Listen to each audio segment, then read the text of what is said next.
Supreme court ने फौजी अदालतों में सिविलियंस का ट्रायल जारी रखने की इजाजत दे दी। फौजी अदालतों में सिविलियंस का ट्रायल गैर आईनी करार देने का फैसला मुअत्तल। हुक्म इम्तना जारी। फौजी अदालतों में ट्रायल का हतमी फैसला सुप्रीम कोर्ट के फैसले से मशरूत होगा। अदालत ने ट्रायल के खिलाफ फैसले पर 5-1 की अक्सरियत से फैसला सुनाया। जस्टिस मुसर्रत हिलाली ने अक्सरियती फैसले से इख्तलाफ किया। केस की मजीद समाअत जनवरी के तीसरे हफ्ते तक मुलतवी। इंट्रा कोर्ट अपीलों पर फरीकैन को नोटिस जारी। 8 फरवरी को अवाम पर मुश्तमिल अब JIT भी बनेगी और सबसे बड़ी अदालत भी बनेगी, तो इंशाल्लाह वो फिर तारीखी फैसला देगी। मैं नहीं चाहता कि कोई इंतकाम लिया जाए, लेकिन हिसाब तो लेना बनता है। मुल्क व कौम ने जो कीमत अदा की है उसका हिसाब होना चाहिए। जो इसका जिम्मेदार है उसका हिसाब लिया जाना चाहिए। कायद मुस्लिम लीग नून नवाज शरीफ ने कहा 8 फरवरी को अवाम पर मुश्तमिल सबसे बड़ी JIT भी बनेगी और सबसे बड़ी अदालत भी। फिर वो तारीखी फैसला देगी। जो इन सबका जिम्मेदार है उससे हिसाब लेना होगा। किसी इंतकामी जज्बे से वापस नहीं आया, लेकिन हिसाब तो बनता है। जाती तौर पर तो किसी को माफ कर सकता हूँ, लेकिन कौम के खिलाफ जराइम पर माफ नहीं कर सकता। मेरे खिलाफ फैसलों की असल सजा अवाम को मिली। अपने साथ होने वाली ज्यादती तो भूल सकता हूँ, मुल्क के खिलाफ साजिश को कैसे भूल जाऊँ। मुझे और मेरे खानदान को दी गई सजा असल में 25 करोड़ अवाम को सजा है।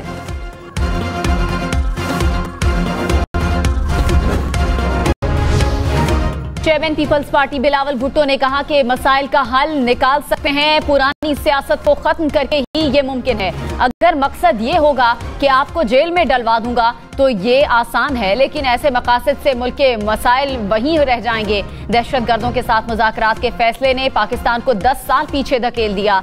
कौम को बताया जाए शहीदों के खून का सौदा किसने किया। कौमी मफाद के लिए हमें अपना सियासी इख्तलाफ भूल कर इकट्ठा होना होगा।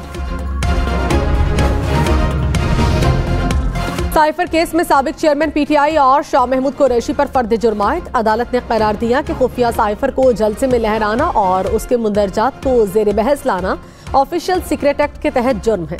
साइफर को जानबूझकर अपने मफाद के लिए इस्तेमाल किया गया। मुल्जिमान का सहते जुर्म से इनकार। अदालत ने FIA से 3 गवाह तलब कर लिए। जज अबुल हसनात जुल्करनैन ने अडियाला जेल अदालत में फर्द जुर्मायत की। नवाज शरीफ ने कहा कमर जावेद बाजवा और राहील शरीफ समेत किसी के खिलाफ कोई साजिश नहीं की। मेरे खिलाफ तीनों मुकदमात में कोई जान ही नहीं थी। उन्होंने पनामा से सिलसिला शुरू किया और फिर इकामा ले आए। एक वजीर आजम को बेटे से तनख्वाह न लेने पर घर भेजा गया। अदालती ट्रायल के साथ मीडिया ट्रायल भी हो रहा था। हाई कोर्ट में मेरे खिलाफ मुकदमात का खोखलापन सामने आ गया। मेरे खिलाफ वो फैसला सुनाया गया जो दुनिया भर में मजाक बनकर रह गया।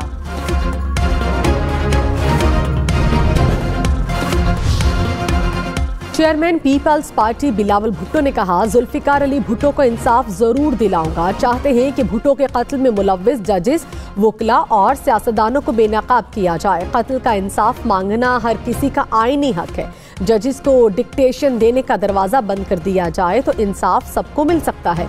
अदलिया पर पूरा एतमाद है। तारीख, कानून और जमहूरियत के मुताबिक फैसला करेगी। चाहता हूँ कल कोई मैंडेट लेकर वज़ीर आज़म बने तो उसके साथ ऐसा कुछ न हो।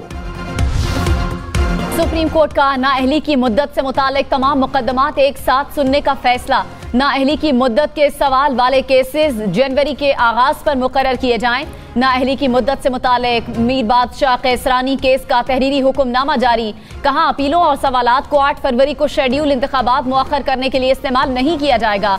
इलेक्शन कमीशन, अटॉर्नी जनरल और तमाम सूबाई एडवोकेट जनरल को नोटिस जारी। निगरान विफाकी वजीर फवाद हसन फवाद का कहना है कि नवाज शरीफ हुकूमत के लाडले नहीं। हुकूमत ने लेवल प्लेइंग फील्ड को मुतासर करने की कोशिश नहीं की। लाडले और लेवल प्लेइंग फील्ड के बयानात सियासी बयानियां हैं। निगरान हुकूमत गैर जानिबदारी से अमूर अंजाम दे रही है। इंतखाबात के मुलतवी होने की कयास सराइयां दुरुस्त नहीं। अमन व अमान की सूरत हाल के बायस इंतखाबात इल्तवा का शिकार नहीं होंगे। मुल्क भर में deputy commissioners, additional deputy commissioners की ट्रांसफर पोस्टिंग नहीं होगी। इलेक्शन कमीशन का हुक्म, इंतखाबात से मुतालिक डिस्ट्रिक्ट रिटर्निंग अफसरान, आरओ और एआरओ की तकर्री के बाइस ट्रांसफर पोस्टिंग पर पाबंदी आयद की गई। इलेक्शन कमीशन ने आम इंतखाबात में डीसी और एडीसी को जिम्मेदारियां सौंपी हैं। इलेक्शन कमीशन ने सेक्रेटरी एस्टैब्लिशमेंट और चारों चीफ सेक्रेटरीज को मुरासला जारी कर दिया। अल अजीजिया स्टील मिल्स रेफरेंस में नवाज शरीफ की बरियत का मुख्तसर तहरीरी फैसला जारी। इस्लामाबाद हाई कोर्ट के तहरीरी फैसले में कहा गया, नवाज शरीफ को अल अजीजिया स्टील मिल्स रेफरेंस में बरी किया जाता है। 24 दिसंबर 2018 का एहतसाब अदालत का सजा का फैसला कलअदम करार दिया जाता है। तफसीली वजूहात पर मबनी तफसीली फैसला बाद में जारी किया जाएगा।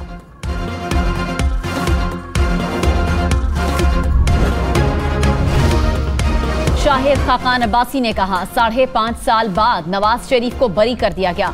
लोग कहते हैं इंसाफ हो गया है, 5.5 साल उनको कौन वापस करेगा?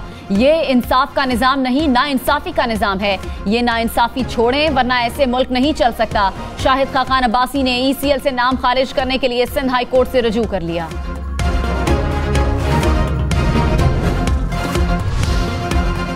स्टॉक मार्केट में उतार चढ़ाव, 100 इंडेक्स पहली बार 67,000 पॉइंट्स की सतह अबूर करने के बाद 1900 से ज्यादा पॉइंट्स गिर गया।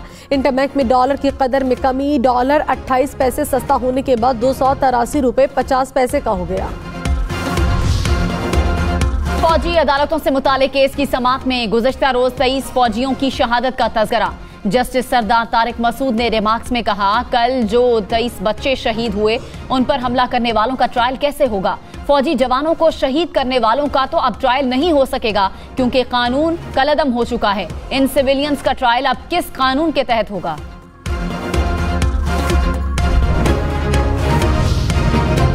अमेरिका की DI खान में दहशतगर्दी के वाक़े की मुज़म्मत। अमेरिकी सेक्रेटरी खारिजा एंटोनी ब्लिंकन ने कहा, पाकिस्तान की आवाम के साथ है, मुजरिमों को कैफिर किरदार तक पहुंचाया जाए। शहदा के खानदान से इज़हार ताज़ियत। गुज़श्ता रोज डेरा इस्माइल खान में दहशतगर्दों से लड़ते हुए 25 जवानों ने जाम शहादत नोश किया था।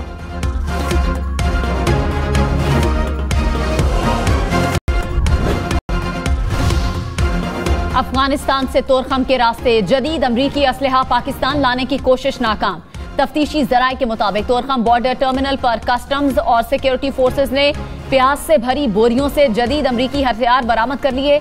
अफगान उबरी हुकूमत का अपनी सरजमीन पाकिस्तान के खिलाफ इस्तेमाल न होने के दावों पर बहुत बड़ा सवालिया निशान उठ गया।